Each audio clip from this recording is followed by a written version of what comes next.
What's up, nerds? It's your boy, the mess that is known as the OGGM, coming to you live from Site B on a lovely spring Friday morning, March 2023. It is the 17th day. It's about 9:30. It's St. Patrick's Day. So, drinking. Yay, just be safe. Why am I using the camera? Well, it's been a while since you've seen my handsome face. I'm out of SteamYard time. So, and I need to save it for the next week. So, yeah, I'm trying to save the SteamYard time because apparently you only get limited amounts, and I don't want to pay for it because I can't afford it. So, whatever SteamYard time I have left, I'm saving. It's Friday! So it's time to take a look at all the tabletop role-playing game bits and bobs of news we might have missed because we were spending way too much time focusing on the stupid movie and Shadow Dark. But that pretty much is the only two stories circulating. Wizards of the Coast news, movie news, Kelsey and Shadow Dark, and then sneaking under the wire, Kobold Press gives us the second round of playtest for Project Black Flag. So let's take a look at that first. All right. News regarding the movie. I love it when I say something and like 2-3 days later, somebody else says the same thing and they're like, look what I've discovered. And I'm like, dude, I said that a week ago. So if you were not aware of it, there is a Amazon Prime special running on Amazon Prime. So, of course, to take advantage of this, you have to have Amazon Prime. But if you do, in fact, have Amazon Prime, there is a special running on Amazon Prime live in Winnipeg where we level up. None of you are going to get that reference. To get a preview ticket for Honor Amongst Thieves. Now, it's kind of hidden. And I'm not the only one who has said that. You have to find the banner that has the picture of Honor Amongst Thieves somewhere on Amazon Prime. Now, it should be the first thing that comes up when you log on to Amazon Prime right at the top. But it's not. And then if you find the banner, you then click the banner and it goes to another page. And then you got to scroll all the way down and then click another thing to go to the third page to get the how many tickets do you want to order and where do you want to see it. And then you click that, and then it goes to the this how much is it going to cost you, reserve your space page. So that's 3-4 links to get to something when really it should have been the very first thing. When I log on Amazon Prime, enter my name, enter my code word, bam, right there on top. Here is we are sharing time, money with Wizards of the Coast to do this movie thing, or Paramount. And people might be, I guess this means that, Hasbro and Amazon are friends again and they're a partnership and, Game of Thrones and Archer and Reeker are canon in D&D. Is like, no, it's Paramount and Amazon who have a partnership and are making the tickets available, not Hasbro. Hasbro just remains on good terms with Amazon because they want Amazon to continue to sell their toys on the site. So, yeah, they're not going to burn that bridge. So, yeah, if you want to see the movie ahead of time, you got, basically 8 days, 10 days. You can go through these hoops to find this link to get a ticket, which is going to cost you $13 for an adult to see it in one theater somewhere if you're lucky enough to have a theater in the city that you live in that is showing it. Or you could just wait 2 weeks and then go see it on April 1st, which would 16 years working in the industry. If there's 3 days, I would say never go see a movie in a theater. April 1st is in the 3 days. Just no. Why would you release a movie on April 1st? That just makes no sense to me. But it's a thing. And oh boy. And the biggest thing everybody's talking about the movie, other than it's a funny action comedy silly romp, is the reference to the 80s cartoon. Now, my last communication with the guy, which was over, whenever this came up last time with the Dragons of Shipwreck Isle, was, okay, Hasbro owns part of the copyright, Disney owns part of the copyright, and he owns part of the copyright. So as of Stormwick, were not the kids. They were an homage to the kids. The kids are not in the Forgotten Realms. The Dungeons and Dragons cartoon does not take place in the Forgotten Realms. It takes place someplace else. And at the end, depending upon if you count the final episode as real or not, they were left with a choice of whether some of them went home, some of them stayed, blah, blah, blah.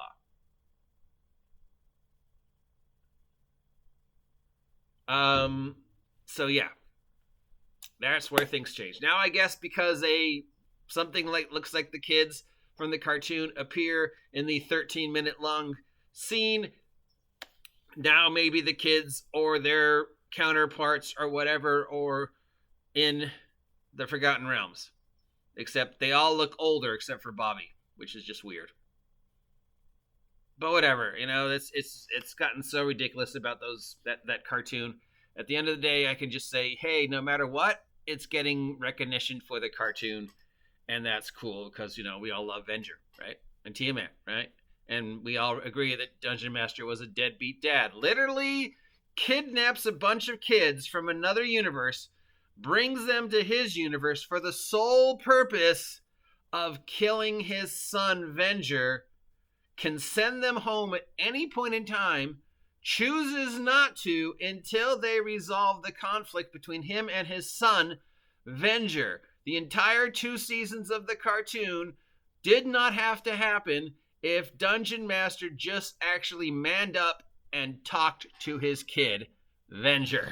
But no, he kidnaps a bunch of kids and says, I'm not going to send you home until you do this for me. I'm going to continue to place you in unbelievably life-threatening situations.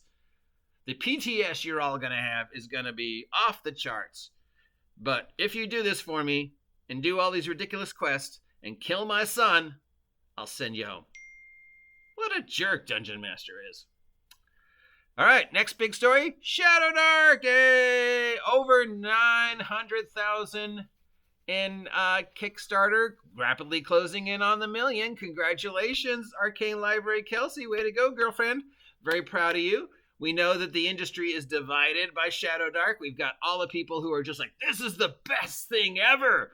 I've looked at the quick start rules and I absolutely love it. I'm going to run it and it's great. And then we've got the other side that are like, this is the worst thing ever. This is repugnant. How dare you make it? You're a girl. How dare you be successful? How dare you actually do what you set out to do? The art is horrible. And then, of course, we have the creepy stalkers. Yeah, Kelsey, congratulations. You've got some creepy stalkers out there on the internet, too. Weird. Just weird. And people are like, well, how come you haven't reviewed it yet? And I'm like, well, I don't have it. I don't have the finished product yet. The thing everybody's reviewing is the quick start rules that you can get for free on drive-thru. The quick start rules are not the finished product. We'll see the finished product in like 3 to 6 months because she has to hit, now that she's hitting all the Kickstart goals, she has to add those. She's adding new monsters. She's adding a new class. She's adding new stuff.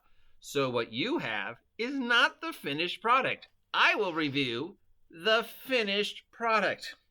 I don't know why I just did that. Moving on to something that has absolutely nothing to do with pirates, but is called Project Black Flag. We have the playtest packet for Project Black Flag Round 2, which gives us some stuff. First and foremost, it introduces a new mechanic called Luck. Every PC has a special resource called Luck, which can be used to influence the results of any ability check. It's 1-for-1 basis. Is Luck. Once per turn, when you fail an attack roll or save, you gain 1 luck point. The GM can choose to award 1 luck point to a character, typically for rewarding and other stuff. What can I do with luck? I can offset the effects of a dice. Spend 2 luck points to make you roll a result, stuff like that. So it's like inspiration, but better in D&D. Because 5e was not powerful enough, we're introducing a luck stat to make it even more powerful. So is the direction that you're taking Project Black Flag to do what some people suggested in round 1 of the playtest, was just like to make it as extremely 5e, make the most 5e game you can. Just unbelievably over the top, wild magic, luck skills, push that superheroics aspect of 5e to its ultimate physics bending point. And I guess adding luck rolls would be one way to do it. So if guaranteed positively now that without, I probably almost highly improbable for me to die, because now not only do I have all the other things that prevent me from dying in 5e, I've got luck points. And I get a luck point every time I miss a dice roll. And consistently you will miss more than you hit.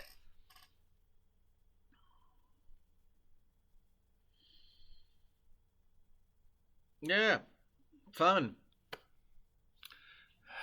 And then we have a look at the fighter class and the look at the wizard class. Fighter class are still D10.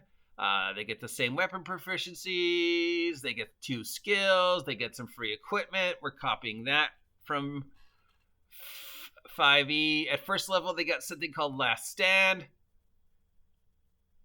You can use your reaction to spend 1 or more of your hit dice up to a number equal to your player bonus.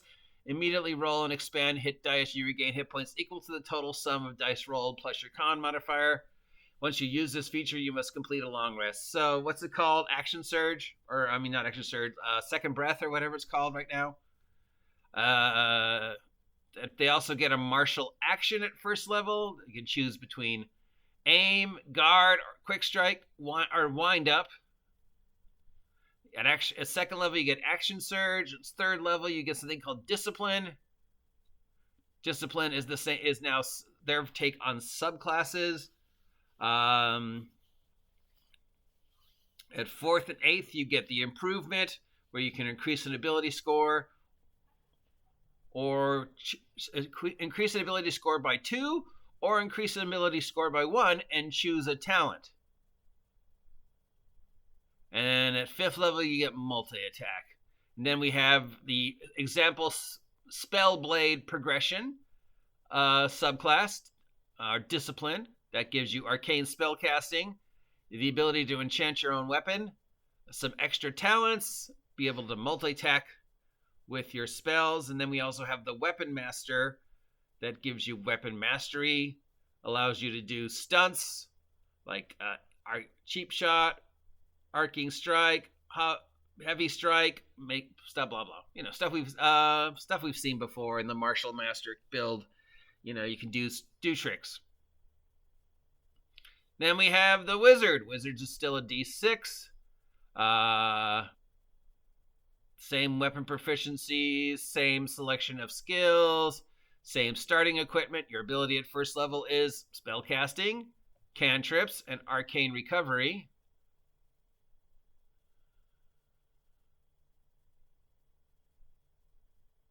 Once per day when you finish a short rest, you can choose to expand spell lasts to recover. The spell slots can have a combined ring total equal to or less than half your wizard level. For example, if you're a 4th level wizard, you can recover up to 2 rings worth of spell slots. You can recover either a single 2nd level ring spell slot or 2 1st level ring spell slots. So I guess magic in this game is called rings. The 1st ring, the 2nd ring, the 5th ring, whatever. So is this saying you can choose to spend spell slots to recover spells, so you don't get spells back automatically? Is that what this is saying?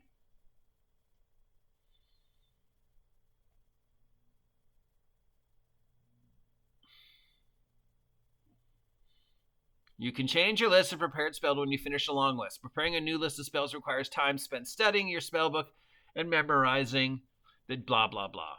1 minute per spellcaster level. So if I wanted to rememorize Magic Missile, I'd have to spend a minute. But then this says I can regain some of my magic user energy by expending a spell slot to recover a spell, which I get anyways. Am I reading this wrong? At 2nd level, you have something called Magic Sense. Basically, it looks like it gives you detect magic for free a few times per day. Well, I would make that a first level ability, but yeah, that's cool.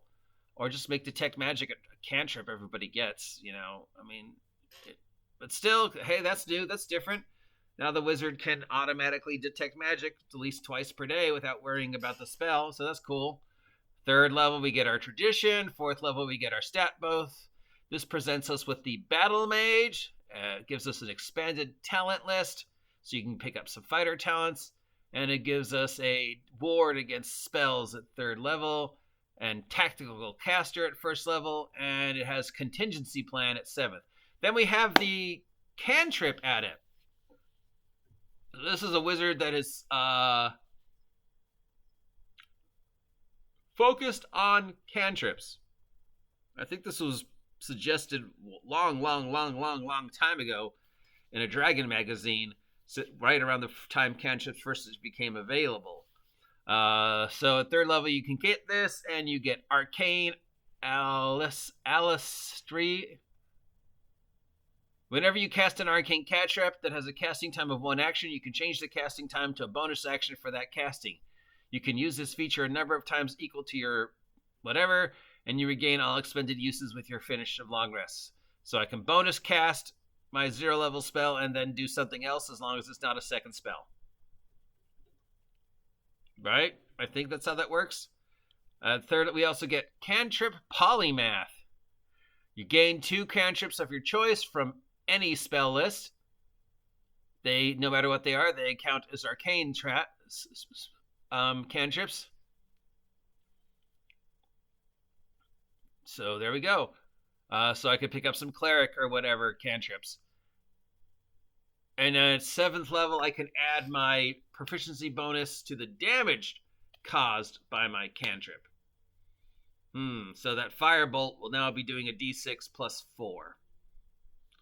Then we have some listed suggested talents like Mental Fortitude, Mental Prowess, Ritual Spellcasting, School Specialization. We've got some martial talents like Artillerious, Brawling, Physical Prowess, and some other stuff. So basically feats. We've got some sample spells, the Circles of Magic, there's the Divine Circle, the Primordial Circle, the Arcane Circle, and the Weird Circle. The Weird Circle draws, so basically it's the Chaos Circle, I guess. Any spell that summons a creature from a different plane, spells that harness energy that is not elemental in nature, and spells that allow you to travel between planes of existence is the Weird Circle. This is totally pointless. There should be 2 circles. Arcane, Divine. And all those nature spells, like the primordial spells that they give to Druid, are just part of the Divine. That's divine energy that is giving you the ability to turn into a Druid. You are worshiping nature. Nature, in exchange for you protecting a couple trees, is going, you know what I'm going to do? I'm going to allow you to violate the laws of biology and turn yourself into a bear. How, in the name of me, does a 98-pound tiefling girl turn into a 500-pound plus bear? Where does that mask come from? Where does that mask go? I don't know. I'm a god, so who cares? Bam. And then we have some sample spells. And the rules for spells. Range, casting time, bonus action, blah, blah, blah. All stuff we know from 5e. Components, concentration, duration, spell save, spell attack rolls, some sample arcane spells. The list looks pretty much the same as the 5e list. I don't see anything on here that's new or different. Same 0 level spells, pretty much the same first level spells, same second level. Yeah, and there's nothing here that really excites me. Send them some rituals. I always like the rituals. I don't think they did enough with the rituals. No. Sample ritual they give is Familiar. Sample spells they give us is Magic Missile, Mage Armor, and Detect Magic, which I get for free, and Comprehend Languages. All in all, pretty much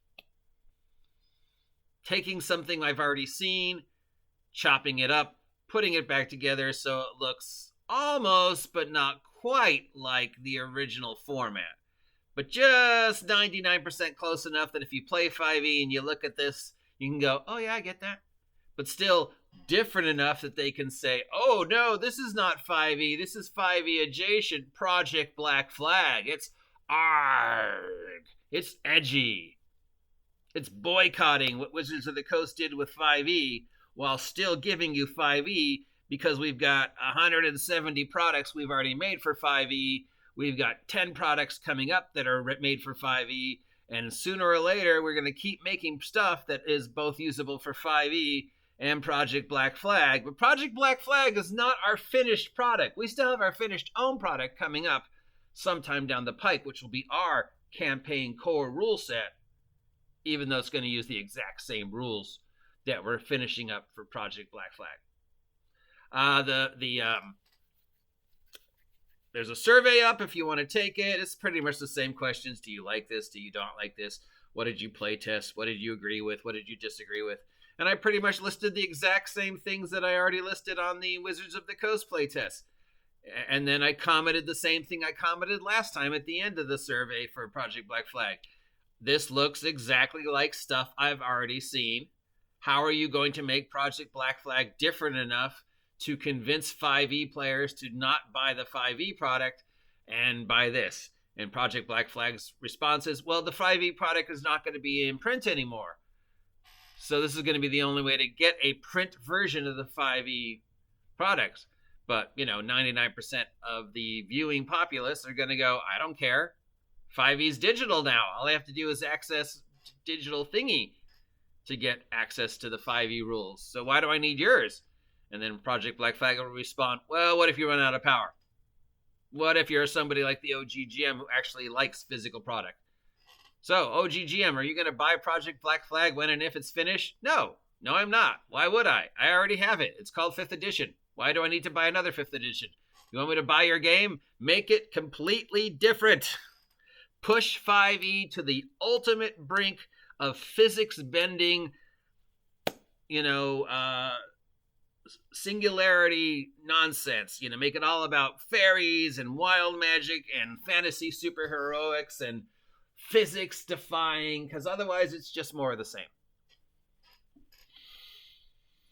But there's a link down below at the end of this video if you want to make up your own mind. If you appreciate this nonsense, let me know. I'm sorry this isn't more exciting than my usual videos, but again, I'm out of SteamYard time, and I want to use what few I have left for Saturday and for next week when I'm doing my watch show of the single greatest D&D movie ever made.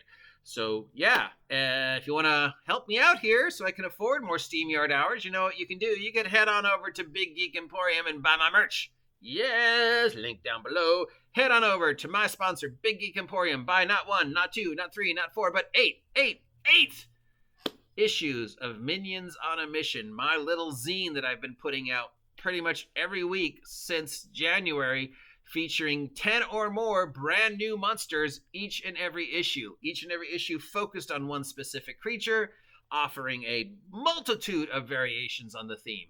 So yeah, check that out. Are you excited about Project Black Flag, or are you like me and Artie or don't care? And I hate to agree with the few remaining 5e syncopaths who are just, waving their little condescending flag of ha ha. But yeah, what they're saying is true. Paizo and Kobold, you need to step up, put something out, publish, or perish. Because right now you are not filling me with any level of excitement or sense that you actually took what you said in January seriously.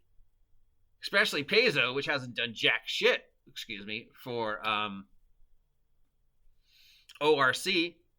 And Project Black Flag, which is just slowly giving us out stuff that we're looking at and going, dude, I've already seen this. This is not different. This is literally Level Up 5e or Pathfinder 2nd Edition or just another 5e retro clone. There are already 5e retro clones make your game different enough that I actually see an exciting take on 5e that would make me want to give up the pre-existing 5e rules for yours. And if your only sale product is they're not making 5e anymore, yeah, that's not really clarion call, because the 5e rules are available online for free and all the systems do them.